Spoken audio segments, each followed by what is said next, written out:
Youngsters எப்படி இந்த meditation வந்து யங்ஸ்டர்ஸ்க்கு யூஸ்ஃபுல்லாக இருக்கும்? இப்போ இருக்கிற காலகட்டத்தில் பெரியவங்களுக்கு மட்டும் இல்லாமல் சின்ன பசங்களுக்கு வந்து சின்ன வயசுலேருந்து தியானம் சொல்லிக் கொடுக்கும். 6 வயசுல இருந்து 6 வயசுக்கு மேலே எல்லா குழந்தைங்களும் தியானம் பண்ணலாம். 6 வயசு வரைக்கும் தியானம் தேவைப்படாது. ஏன்னா அந்த குழந்தைங்க வந்து இயற்கையாகவே ஒரு அவேர்னஸ் ஸ்டேட்ல இருப்பாங்க, ஒரு ஹாப்பி ஸ்டேட்ல இருப்பாங்க. 6 வயசுக்கு மேலே அவங்க தியானம் ஸ்டார்ட் பண்றது தொடங்கலாம்.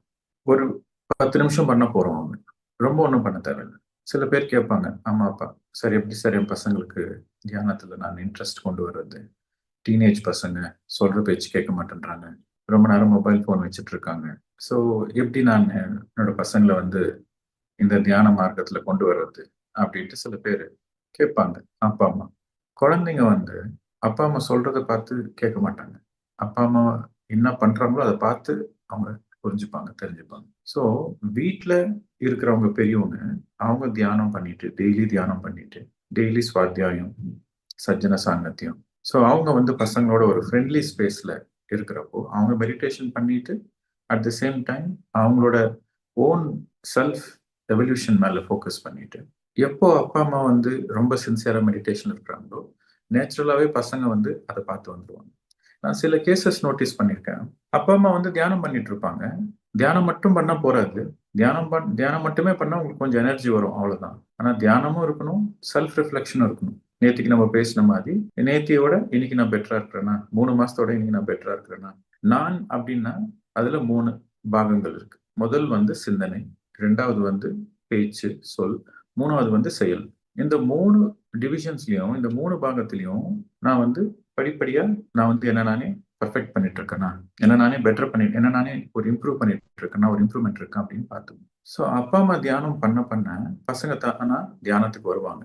அட் த சேம் டைம் இந்த செல்ஃப் ரியலைசேஷன்ன்றது, இந்த மெடிடேஷன்ன்றது ஏதோ கண்ண மூடி நம்ம மூச்சை கவனிச்சுட்டு அதுக்கப்புறம் 2 3 வீடியோ கிளாஸஸ் பார்த்துட்டு 2 3 புக்ஸ் படிச்சுட்டாக்கா என்லைட்மெண்ட் வந்துருமானாக்கா வராது. வாழ்க்கையில கொஞ்சம் பெட்டர்மெண்ட் இருக்கும். ஆனால் என்லைட்மெண்ட் வரணும், முக்தி மோட்சம் அடையணும்னாக்கா வில் பவர் வேணும். நிறைய வில் பவர் வேணும். நிறைய வில் பவர் வேணும், நிறைய கிளாரிட்டி வேணும், இண்டிபெண்டன்ஸ் வேணும். இதுதான் மெயின் பாயிண்ட். நிறைய பேர் எங்க கோட்டை விடுறாங்கனாக்கா, தே பிகம் டிபெண்டன்ட். இந்த மாஸ்டர்ஸ் மேல, அந்த மாஸ்டர்ஸ் மேல டிபெண்டன்சி கிரியேட் பண்ணிக்கிறாங்க. அங்க அந்த முக்தி மோட்சம்ன்றது ஒரு கொஸ்டின் மார்க்கா போயிடுது. என்லைட்மெண்டோட இந்த முக்தி மோட்சம் என்னன்னாக்கா விடுதலை, நான் டிபெண்டன்ஸ் இல்லைன்னா இண்டிபெண்டன்ஸ். ஆனா நீங்க வந்து தியானம் பண்ணிட்டு இருக்கீங்க, ஆனா உங்க குரு மேல நீங்க டிபெண்டன்சி வச்சுட்டு இருக்கீங்க அப்படின்னா அங்க உங்களுக்கு முக்தி மோட்சம் கிடையாது. உங்களோட ஆன்மீக பயணத்துல கடைசி பந்தம் எதிரா அப்படின்னாக்கா உங்க குரு மேல இருக்கிற பந்தம். யோசித்து பாருங்க, நம்ம ஸ்கூலுக்கு போவோம் சின்ன வயசுல, பல சப்ஜெக்ட்ஸ் படிக்கிறோம், கெமிஸ்ட்ரி, பிசிக்ஸ், மேக்ஸ், தமிழ்ன்ட்டு பல சப்ஜெக்ட் படிக்கிறோம். அந்த நம்மளுக்கு அந்த பாடம் கத்துக் கொடுத்த டீச்சரோட எல்லா போட்டோவும் எடுத்து நம்ம வீட்டுல மாட்டி வச்சுப்போமா? அவங்க கிட்ட இருந்து நம்ம அதை கத்துக்கிட்டோம்.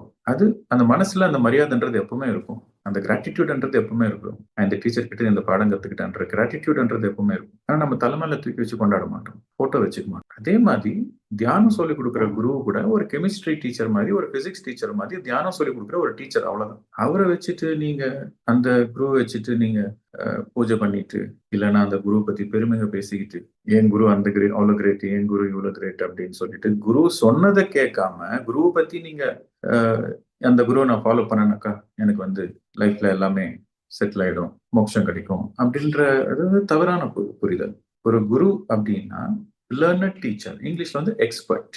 ஒரு ஒரு எக்ஸ்பர்ட் கிட்ட இருந்து அவங்களோட எக்ஸ்பர்டீஸை நம்ம கத்துப்போம். ஒரு கெமிஸ்ட்ரி டீச்சர் கிட்ட இருந்து நம்ம கெமிஸ்ட்ரி கத்துப்போம். ஒரு மேத்தமேட்டிக்ஸ் எக்ஸ்பர்ட் கிட்ட இருந்து நம்ம மேத்தமேட்டிக்ஸ் கத்துப்போம். அந்த ரிலேஷன்ஷிப் வந்து பியூட்டிஃபுல் ரிலேஷன்ஷிப். கத்துக்கிற காலத்துல டீச்சர் அண்ட் ஸ்டூடெண்ட், அதே கத்துக்கிட்ட பிறகு அந்த மாணவன் வந்து ஸ்கூல்ல விட்டு கிராஜுவேட் ஆயிட்டு திருப்பி மறுபடியும் அதே ஸ்கூல்ல வந்து டீச்சிங்க்கு தொடங்கினாக்கா அங்க வந்து ஃப்ரெண்ட்ஷிப் தான் இருக்கும், கொலீக்ஸ் ஆயிடுவாங்க அவங்க. ஒரு மாணவன் வந்து ஒரு டீச்சர் கிட்ட இருந்து பாடம் கத்துக்கிட்டு, ஒரு ஸ்கூல்ல ஒரு டீச்சர் கிட்ட இருந்து பாடம் கத்துக்கிட்டு, அதுக்கப்புறம் அந்த ஸ்கூல்ல இருந்து கிராஜுவேஷன் முடிஞ்சிட்டு மறுபடியும் டிகிரி எல்லாம் படிச்சுட்டு அதுக்கப்புறம் மறுபடியும் அதே பள்ளிக்கூடத்துக்கு வந்து வாத்தியாரா வரப்போ அந்த பையனுக்கு சொல்லி கொடுத்த வாத்தியார் கூட அதே ஸ்கூல்ல தான் இருப்பாங்க.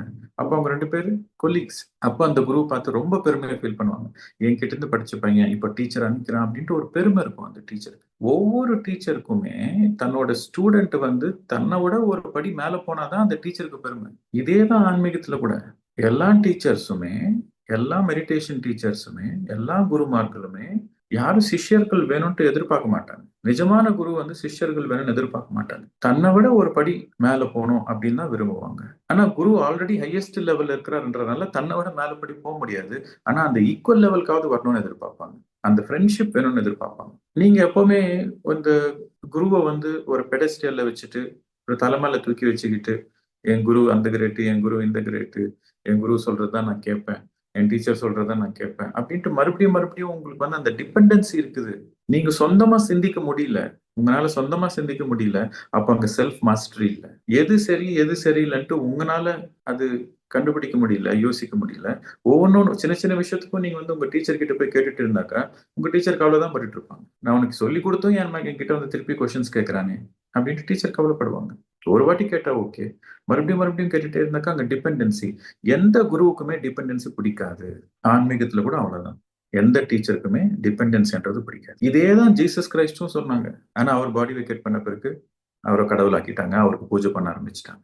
இதேதான் புத்தரும் சொன்னாங்க. ஆனா புத்தர் பாடி வெக்கேட் பண்ண பிறகு அவருக்கே ஒரு சிலை வச்சு அவருக்கே பூஜை பண்ண ஆரம்பிச்சிட்டாங்க. குரு இருக்கிற வரைக்கும் அதட்டி திட்டி கொஞ்சம் கரெக்ட் பண்ற வாய்ப்பு இருக்குது. ஆனா குரு பாடி வெக்கேட் பண்ண பிறகு அது ஒரு கல்ட்டா மாறிடுது. ஸோ ஸ்பிரிச்சுவாலிட்டி, ஆன்மீகம்னாக்கா இண்டிபெண்டன்ஸ். அது ரொம்ப ரொம்ப முக்கியமான விஷயம். நீங்க நோட் பண்ணிக்கணும். ஃப்ரெண்ட்ஷிப் இருக்கணும். உங்க குரு மேல உங்களுக்கு ஒரு மதிப்பு மரியாதை தானா இருக்கும். மதிப்பு மரியாதைன்றது கண்டிப்பா இருக்கணும். அதோடவே சேர்த்து ஃப்ரெண்ட்ஷிப் இருக்கணும்.